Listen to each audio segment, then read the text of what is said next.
Hi, everybody. So excited to be here today to deliver some really big news. Lighthouse Labs has been acquired by Uvaro.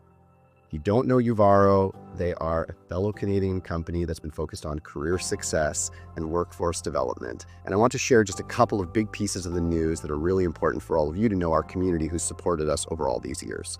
First of all, Uvaro is just as dedicated to the career outcomes, their culture, the way they run their product, the way they build their curriculum, and the way they talk as a team is all dedicated to making sure that the students get what they are looking for, not just skills, but jobs. Number two, Lighthouse Labs is actually remaining a subsidiary, so our name's going to be there.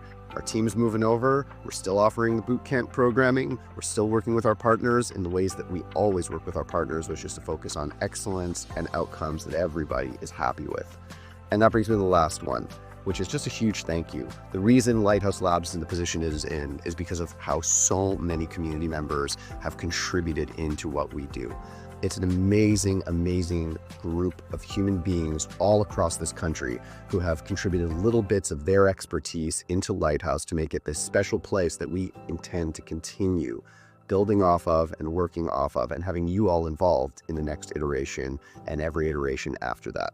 Just like skills around us are evolving regularly, we as a company are too, and I'm really excited to join Uvaro and move on to this next piece of our adventure. So thank you all for everything, and looking forward to working with you in this next chapter.